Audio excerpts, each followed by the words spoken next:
Hi, welcome to my studio. My name is Andre Tutak. Today, presentation is about painting watercolor and gouache on a different surface. When we paint it, usually we think about paper. What will happen if we paint on a canvas? And this is the presentation. I want to show you how I paint watercolor on a canvas, which is primed with a special ground designed for watercolors and gouache. And so I hope you like this presentation, and let's see how this painting was done. Okay, so this is the painting I was talking about, and I'm gonna start inking. That's my tools I'll be using for this project of painting. I'm putting acrylic ink in a little container so they won't spill. I have a history. Happened to me several times. I'll be trying different names. In this case is the Speedball ball dip pen nib. And later on I will use different ones, see it how they work on the surface.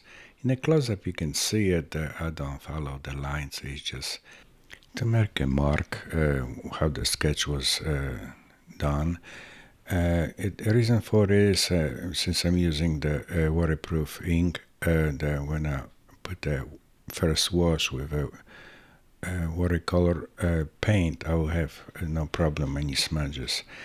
Here in this close-up you can see it. I changed the nib for the Imperial dip nib, and to see it if they're working. This will be finer lines. And now it's time to put the first wash with watercolors. You can see it, the surface doesn't take a well paint. I can show you how quickly you can erase it. Absorption is much different than on a paper. It's kind of a similar surface to the like Japanese style painting, Nihonga, when the artist is using the paper over, and it's just very thin. It doesn't absorb. It gives you this luminescent feeling, and it just kind of like very pastel. Not saturated, but what I'm going to do is I will use after the first layer of the paint, I'm going to use a gouache paint. You can see it already different. Gouache have a tendency to be opaque, so I can cover or not the paint the way I want it, so I have a full control of process and what I want to achieve. I want to have this watery feeling, since this is a lotus flower and it's in the water, so I wanted this kind of like moisture and get this little feeling, so wetness around there. On this close-up you can see it, the surface doesn't take great paint, but it's just, when it dries, it just gives this beautiful feelings of the little transparency. And right now I'm using gouache, so that's kind of, a little different. On the leaves you can see it. It even doesn't take it as great as on a paper, but still fantastic surface. In this moment I'm using the bristle brush. This is synthetic, so you can see it. Before I was using the goat hair brush designed for watercolors. This one is for sort of acrylic and maybe oils, but it works great on the surface with the gouache paint. And you can do the little line work with it, and plus I want to have this little cauliflower edges to make it a little sharp, and then just kind of like rig it and just give this little natural feelings and natural effect of nature in the water. And you can see it with working with a gouache, and you can put on top of it and layers after layers, and it just works great.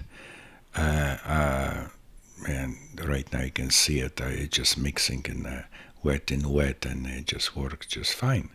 And even if you go over the previous gouache lines or marks, paint will stay, and you can go from thick to almost transparent. I think it's right now you can see it. I put the little touches with a white gouache. You can also lift the paint, as you can see it at the moment. And so it just surface of the canvas allow me to do this, and the grant, watercolor grant I was talking about is great for that purposes too, and hold great the paint. Some of the lines almost disappear, so I'm going to use my favorite tools at this moment. I'm using fountain pen loaded with a blue ink, but kind of almost like a gray, and I'll be producing those lines. I want to have this effect of the air going through those leaves, through the surrounding of the lotus flowers, and a sort of kind of like a ripple of the water, and combine it together, sort of abstract way. And I'll be mixing the fountain pens with dipping ink pens. Reason for is that I want to have a different lines, different thickness lines, so I'll use different names, and this one is a medium size, so the line is a little thicker, and you can see it, it's almost like an abstract painting this moment, and that's what I'm after. I'll be playing with fountain pens with different colors and different size of names, and this moment is a medium size nib or tip. And why I'm doing those lines, I just kind of like it. I want to show the, I guess, ripple of the water, the action, what's going on with the surrounding of the lotus flowers, and all surroundings of this environment. Many times when I work with the fountain pens, I flip them back and forth to have a different lines, thickness of the lines. In this case, I'm using brown ink and to get this little color and excitement. But in this shot, you can see it. I'll be flipping back and forth to have a different thickness of the lines using the red ink in the fountain pen. Painting is almost done. You can see it. It's just finished. In the close-ups, you can see it. All those lines are created with fountain pens and dipping pens. And this is what I want to show to viewers, and create this environment of the lotus flowers in its surroundings. So painting is done. What next? I protect the paintings, all my watercolor gouache pieces, with cold wax medium, and this way they make them waterproof, and I can exhibit them without glass. So especially now it's on a canvas, so that will go straight to the frame, and that's how I'm applying the cold wax, and it doesn't pick up any paint. And when you finish your painting, this is how it looks like. And when it dry, get a little bit more saturation. Thank you for watching, and I hope you see you again.